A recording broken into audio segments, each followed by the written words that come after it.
l'arrivée de l'homme dans l'Atlantide.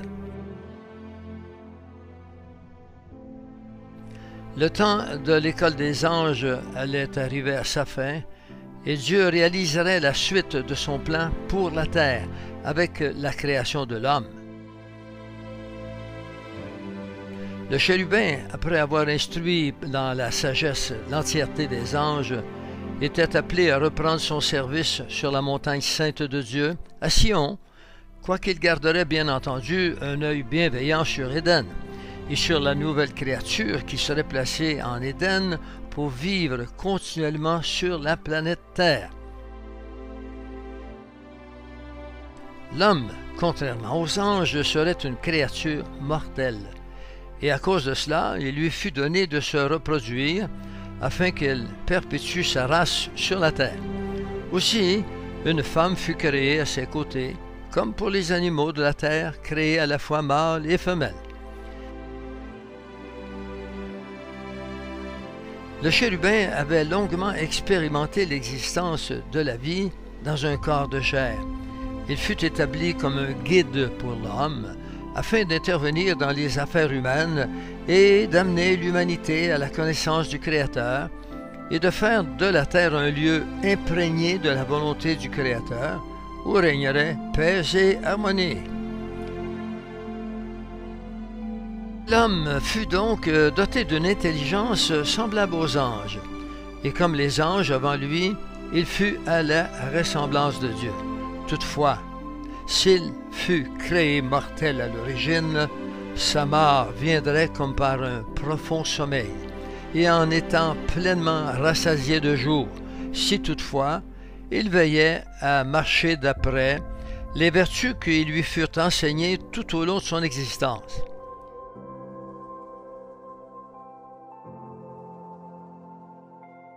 Ce sommeil de la mort serait un doux repos pour son âme, après avoir goûté à la pleine satisfaction d'une vie de 1000 ans, non loin de l'âge qu'eut Adam en Genèse 5.5.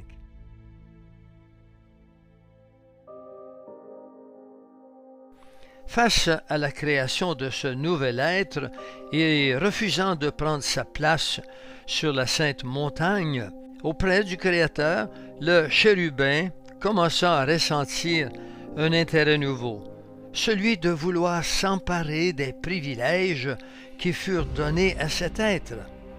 Car s'il fut mortel, à l'homme il fut donné le pouvoir de posséder un trône sur la terre et un royaume, tout comme Dieu en possède un dans les cieux. Il lui fut donné aussi le privilège d'être roi et de dominer sur la création, ainsi que le privilège à travers la femme d'engendrer une lignée et une race qui se perpétuera sur la terre. L'homme était un être générationnel.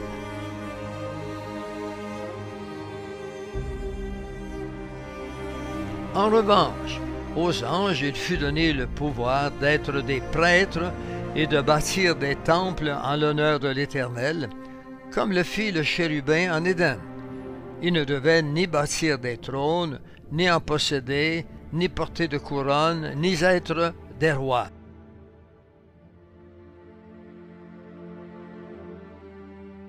Cependant, il leur était permis, en tant que prêtres, de désigner et oindre les rois, puis de les introduire afin de montrer quel fut le choix de Dieu sur celui qu'il appelait à porter la couronne.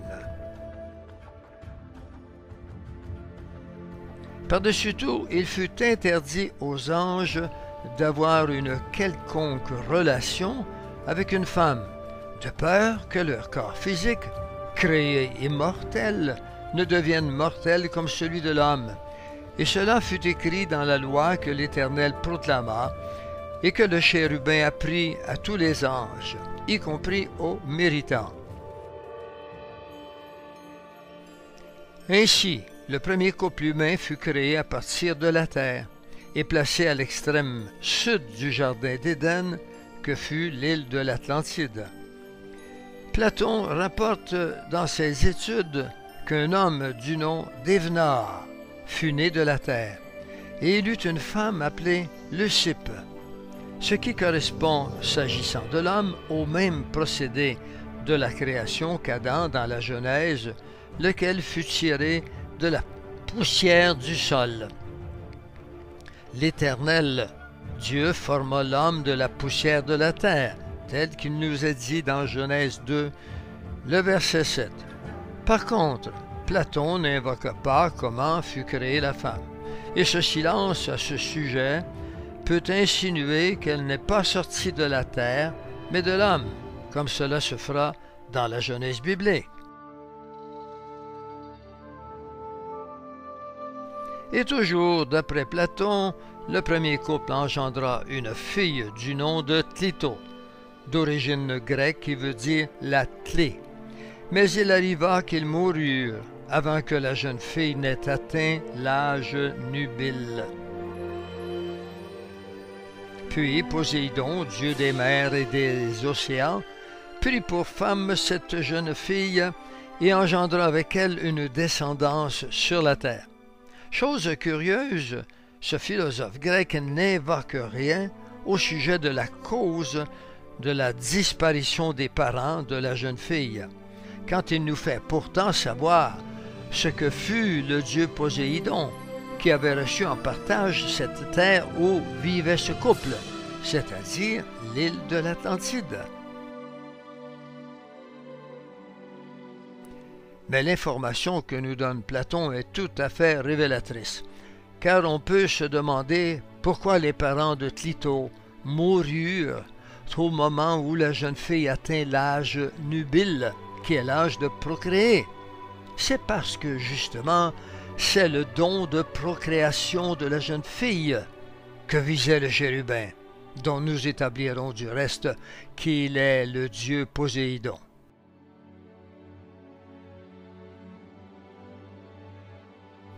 Il décida de prendre pour femme Clito et voulut écarter ses parents afin d'empêcher toute lignée humaine pure de se perpétuer sur la terre telle que prévue par le Créateur.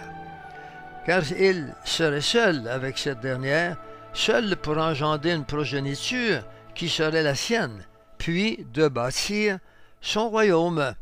C'est ainsi que l'ange convoita la jeune fille, voulant ouvrir une lignée de rois sur la terre, dont il serait bien sûr le premier de la lignée, et le père.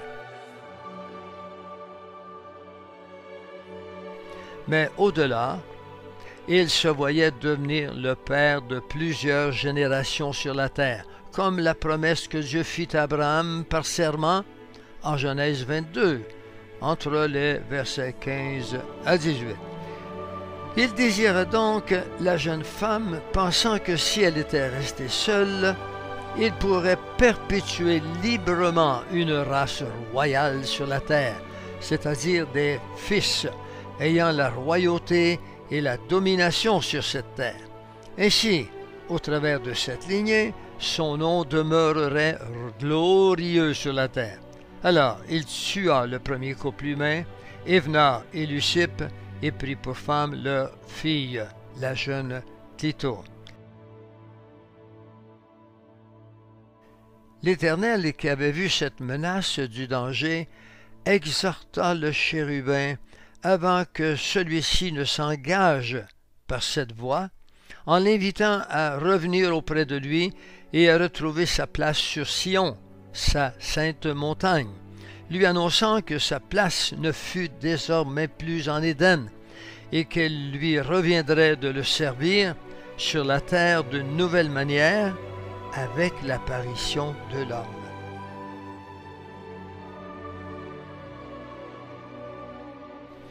Mais le chérubin ne fut pas prêt à remonter vers Sion. Regardant tout ce qu'il avait bâti, les somptueux temples d'Éden et tout le commerce fleurissant qu'il avait établi avec les anges et qui sortait de la volonté du Créateur, parce que cela remplissait les anges d'un désir effréné de richesses terrestres et de gloires éphémères, qui conduirait nombre d'entre eux à vouloir eux aussi demeurer sur la terre, et à suivre leur instructeur.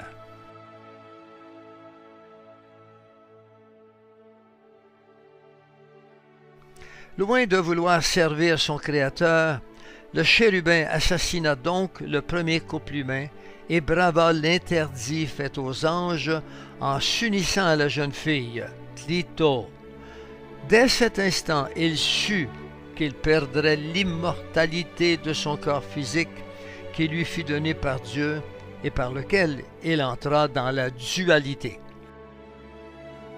Il pensa que le Tout-Puissant ignorerait tout de son crime, puisque, se disait-il, l'Éternel siège à des années-lumière de la terre, loin au-delà des étoiles, et lui avait confié toute la surveillance d'Éden. Et puisque, devenu méritant, les nouvelles d'Éden parvenaient au Créateur uniquement par ses rapports.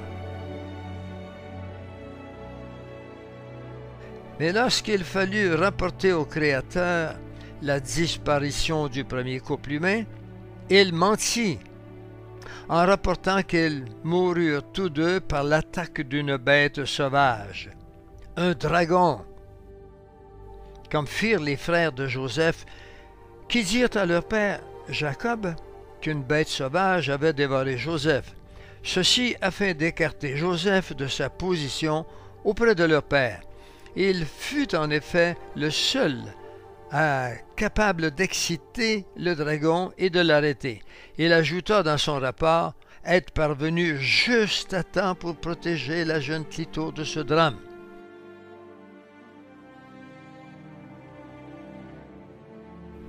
Et l'animal dont il se servit pour asseoir son mensonge, le dragon, s'accorda à faire ce que lui demanda le chérubin. Cet animal, très présent dans plusieurs mythes et légendes, fut redouté par tous les animaux de la terre, et le chérubin prétendit l'avoir excité pour confronter sa force. Ce n'est donc pas anodin que le livre de Job parle, dans son chapitre 41, de cet animal derrière le crocodile, qui sache parler, qui crache du feu, qui sait faire une alliance, et dont l'Éternel dit qu'aucun homme ne peut lui faire face. En ce temps, il fut réservé au chérubin seul de défier cet animal et de le vaincre en tant qu'être angélique doté d'une force au-dessus de celle des hommes. De ce premier meurtre du chérubin, qui devint plus tard Satan, le Seigneur Jésus va faire une allusion fort intéressante en déclarant ce qui suit. Dans Jean 8, 44, « Vous avez pour père le diable, et vous voulez accomplir les désirs de votre père. Il a été meurtrier dès le commencement. »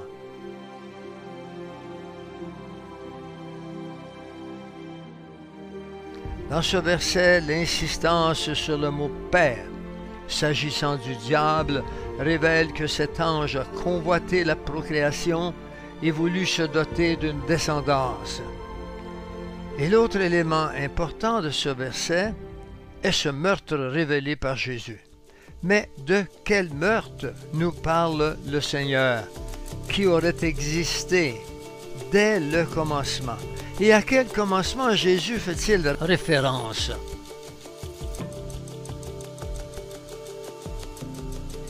Il va de soi que le commencement évoqué par Jésus fait référence à la création du monde en Genèse, notamment aux 6 premiers jours, au terme desquels apparaîtra notre monde, jusqu'à la création d'Adam. Genèse 1, 3 à 31. Car le commencement s'acheva au 7e jour de la création, lorsque l'Éternel se reposa de toutes ses œuvres. Dans Genèse 2, entre les versets 1 et 2. Se peut-il donc que le chérubin soit déjà meurtrier dès ce moment, tel que nous l'indique le Seigneur? Avons-nous vraiment compris cette parole de Dieu? Le dictionnaire définit meurtrier comme celui qui cause la mort de plusieurs personnes. Et cela signifie que le chérubin avait déjà donné la mort à au moins 2 personnes, aussitôt que débuta la création de notre monde, dès Genèse 1-2. L'utilisation des termes meurtriers dès le commencement par notre Seigneur révèle que la création de toute vie sur la terre en Genèse 1-3 débuta par un contexte précis, celui de l'enregistrement de plusieurs meurtres. Et le mot « dès », signifiant « aussitôt que », implique que, bien avant Adam et Ève, créés pourtant immortels, existaient déjà des humains mortels qui furent tués par le chérubin, et ce, avant Genèse 1-2. En effet, parler d'un meurtrier aussitôt que débuta la création revient à sous-entendre l'existence d'êtres mortels, avant ce commencement même, avant le commencement de la création de notre monde à partir de Genèse 1-2. Et cette parole de Jésus peut être considérée comme une preuve dans les Saintes Écritures qu'il existait déjà des humains mortels avant Adam. C'est ainsi que, par le meurtre qu'il commit et par cette violence qu'il manifesta, le chérubin pécha. Et le prophète Ézéchiel nous le confirme. Il dira dans Ézéchiel 28, le verset 16, « Tu as été rempli de violence et tu as péché. » Puis, par l'union avec une humaine mortelle, cet ange se corrompit et fut contaminé par la nature humaine mortelle. Lui qui fut créé immortel d'esprit et qui reçut un corps immortel au moment d'entrer dans la dualité, allait désormais perdre cette immortalité de son corps pour devenir, à l'instar de l'homme, sujet à la mort. En breuvant ainsi l'interdit, il serait conduit à sa conséquence tragique, c'est-à-dire une mort physique par vieillissement, par maladie ou par tuerie. Le chérubin allait fonder par la suite son royaume sur du sang, et subissant les conséquences de son union avec la femme, on va comprendre pourquoi il entreprendra toutes sortes de recherches scientifiques en vue de redonner à son corps physique une jeunesse éternelle. Et c'est ce qui ressort de l'histoire de l'Atlantide, telle que décrite par Cayce, qui parle d'une fontaine de jouvence dans l'Atlantide. C'est aussi pourquoi on parle d'une capacité de régénérescence des cellules du corps par l'énergie du cristal chez les Atlantes, car le chérubin s'employa à conserver sa jeunesse éternelle.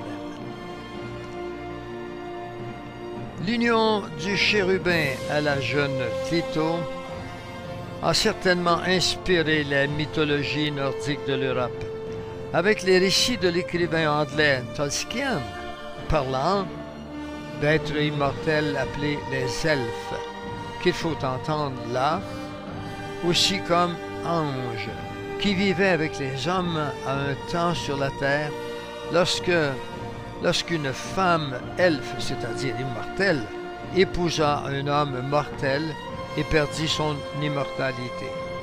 Cela révèle en réalité, en inversant les rôles des personnages, une union dans les âges très anciens du chérubin et une femme mortelle.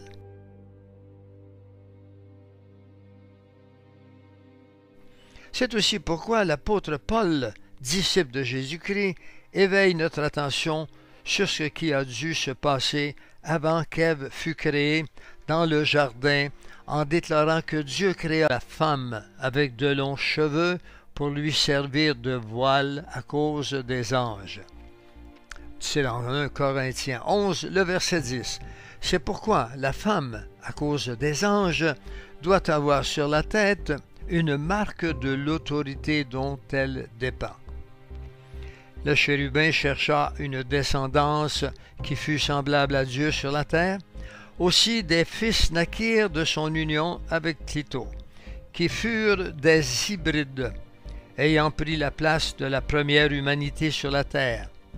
Mais autant dire qu'il n'eut guère ce qu'on peut appeler humanité, et qui expliquera pourquoi Dieu va recréer une autre véritable humanité avec Adam et Ève.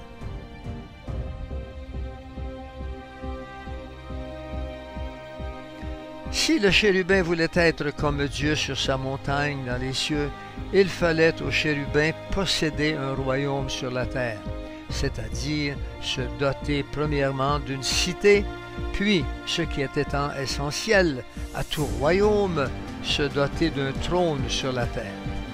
Aussi, avec les anges qui furent encore à son école, il pouvait débuter cette œuvre.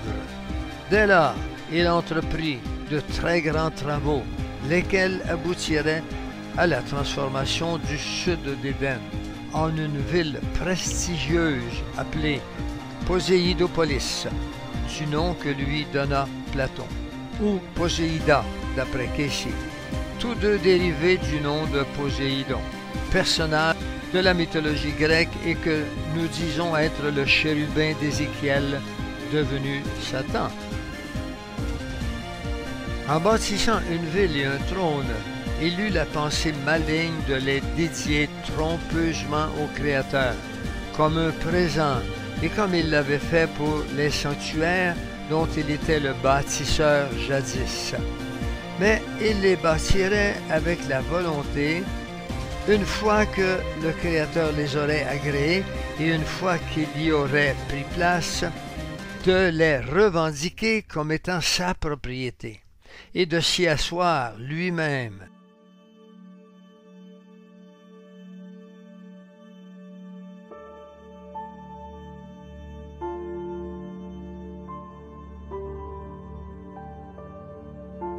De cette manière, il serait vu comme siégeant sur un trône, arraché au Créateur, et serait considéré par tous les anges comme ayant réussi à détrôner Dieu sur la terre.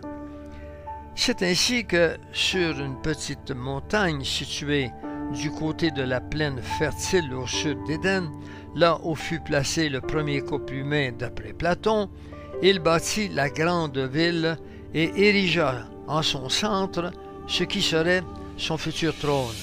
Au centre de la ville, il érigea un temple où fut introduit le prestigieux trône qu'il avait bâti et qu'il dédia au Créateur en l'invitant à y siéger par des sacrifices.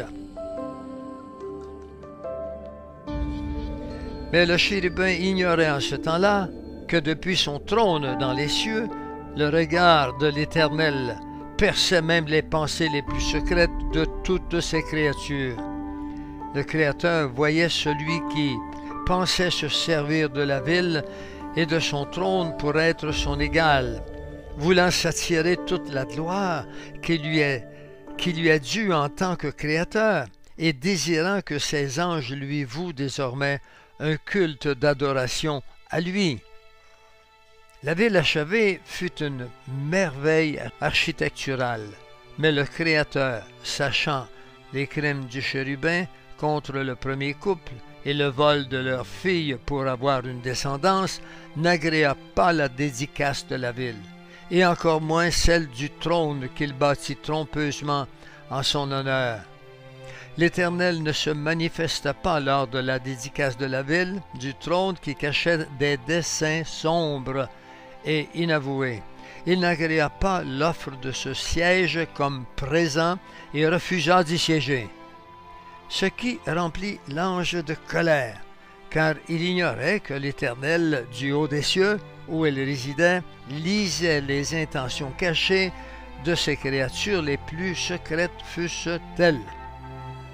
Puis il exigea publiquement que, désormais, tous les autres anges présents sur terre lui offriraient des sacrifices annuels de taureaux, et qu'ils se prosterneraient désormais devant lui.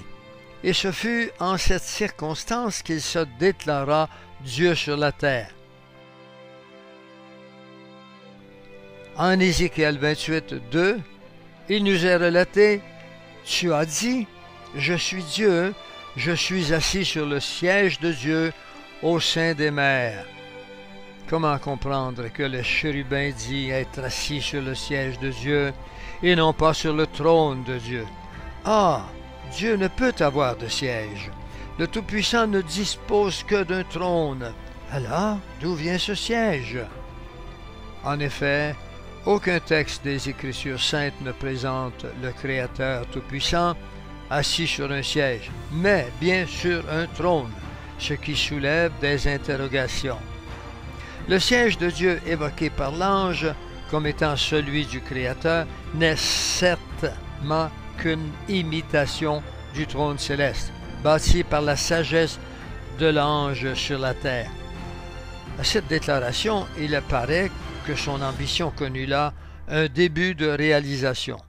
Et il convient de rappeler encore une fois que la localisation de ce siège au sein des mers confirme bien qu'au moment de faire cette déclaration, le chérubin se trouva non pas dans les cieux, mais sur terre. Cependant, le chérubin n'allait guère s'arrêter là, refusant désormais de rendre tout culte à Dieu, et au sommet de la richesse et de la gloire en Éden, il se déclara roi souverain sur la terre et s'assit sur le trône qu'il avait érigé depuis donna à la ville son propre nom. Il nous est dit dans Jean 5, 19 que le monde entier est sous la puissance du malin.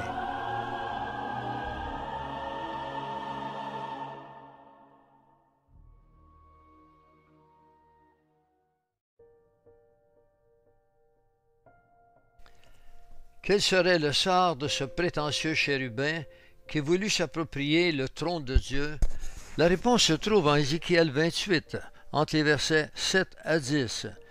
Ce passage montre quelle fut la conséquence de l'union du chérubin avec la fille née du premier couple humain qu'il assassina.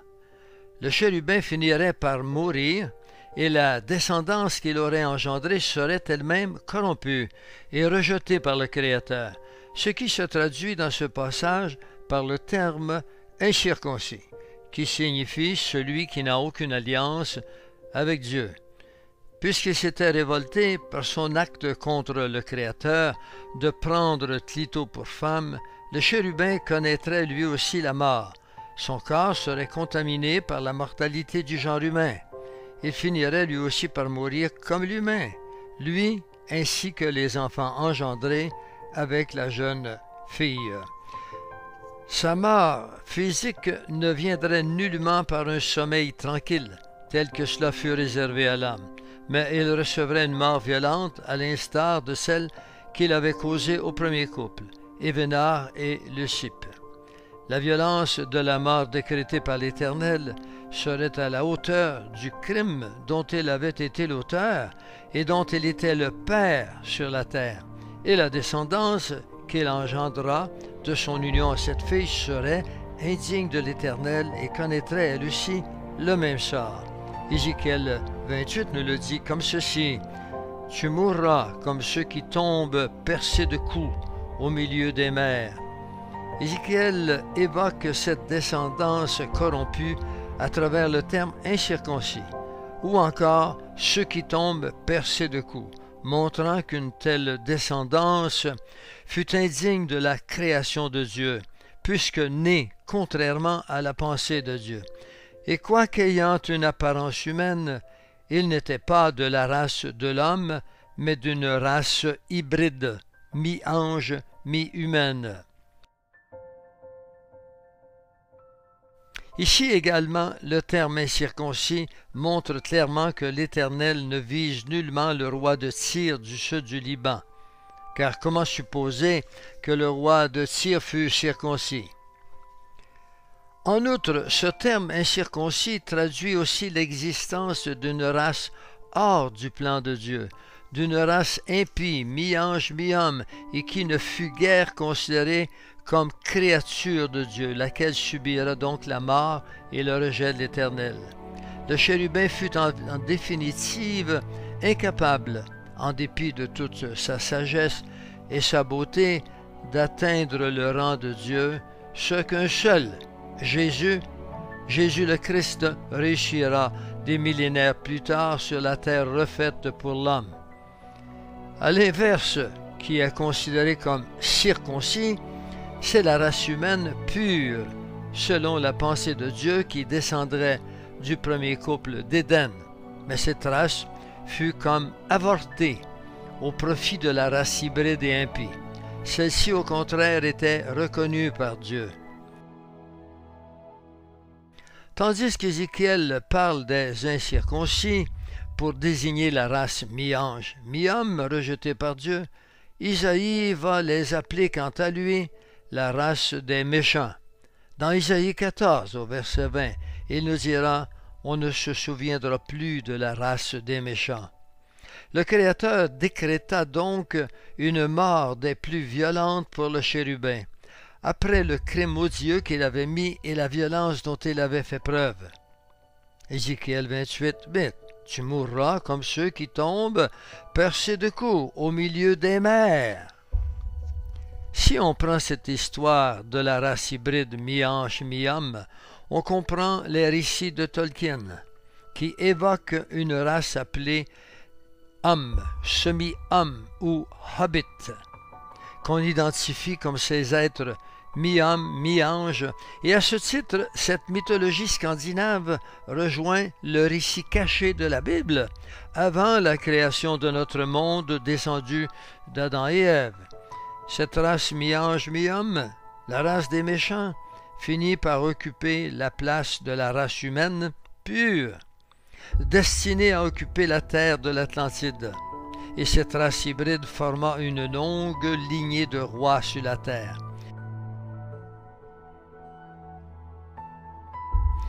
L'Éternel montre que cette race hybride corrompue domina sur toute la terre. C'est pourquoi il les voua à une destruction totale. Il nous est dit dans Isaïe 14, 5, « L'Éternel a brisé le bâton des méchants, la verge des dominateurs. On ne parlera plus jamais de la race des méchants. »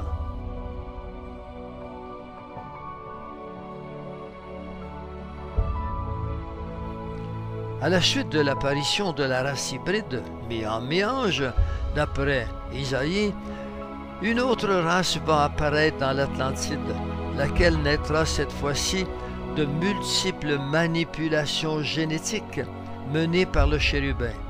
Celui-ci, comme Dieu dans les cieux, poussa la recherche scientifique notamment dans le domaine de la génétique, à un niveau des plus élevés.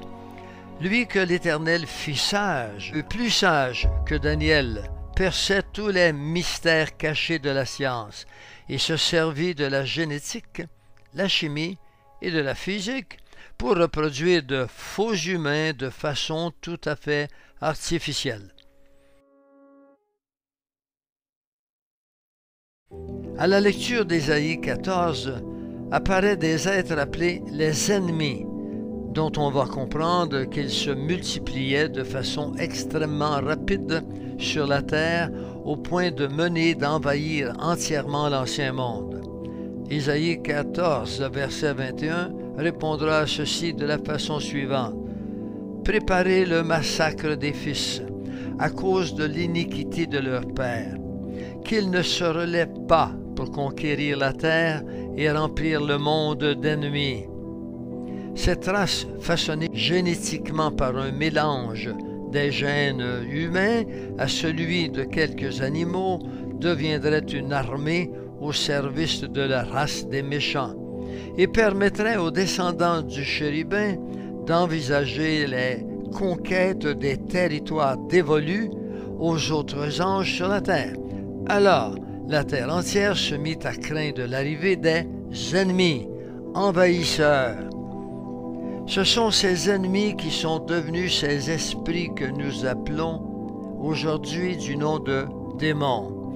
Les démons sont uniquement des esprits issus des créatures génétiquement façonnées par le chérubin, qui avait rempli l'ancien monde pré-adamique Ils sont aujourd'hui déployés dans le monde entier sous les ordres de Lucifer pour nuire au monde des hommes.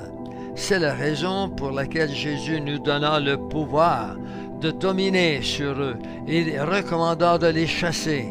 Cela est réservé à nous qui faisons allégeance au Créateur en tant que notre Roi et Seigneur.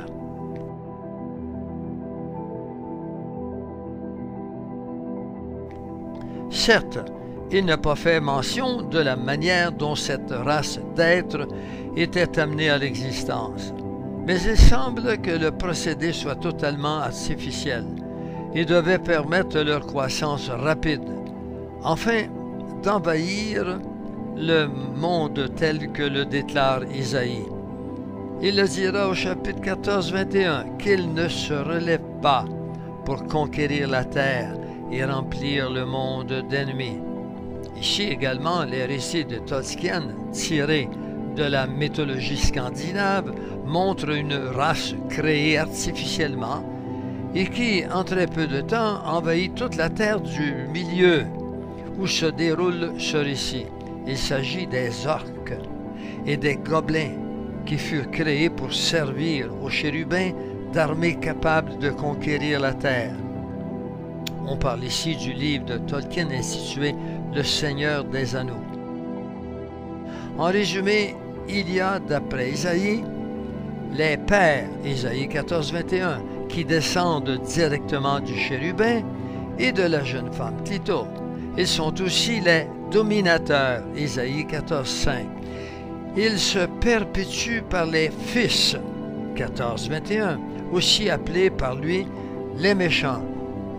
On peut conclure, d'après Isaïe 14, que la première humanité fut avortée au profit des Atlantes, la race des méchants, des mi-anges et des mi-humains, et des ennemis qui sont, d'une manière plus globale, appelés par Ézéchiel les incirconcis, étant tous, par leur nature, hors de la volonté de Dieu sur la terre. Il le dira de cette façon-ci. Dans Ézéchiel 26, 20, « Je te précipiterai vers ceux qui sont descendus dans la fosse, vers le peuple d'autrefois. Je te placerai dans les profondeurs de la terre, dans la solitude éternelle, près de ceux qui sont descendus dans la fosse, afin que tu ne sois plus habité, et je réserverai la gloire pour le pays des vivants. »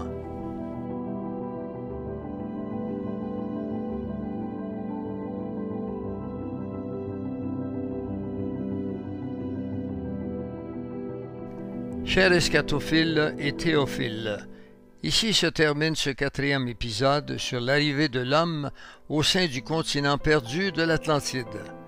Pour approfondir ce mystère jamais élucidé depuis des siècles et millénaires, demeurez avec nous, car nous vous reviendrons très bientôt, rendant ce sujet de plus en plus intéressant. Nous vous rappelons aussi que vous pouvez vous procurer les ouvrages du pasteur et auteur Éric Loambert, dont les coordonnées se retrouvent sous le descriptif de chaque vidéo. D'ici là, soyez richement bénis. Pour Plein Feu sur l'air juste, le Dr Pierre Gilbert.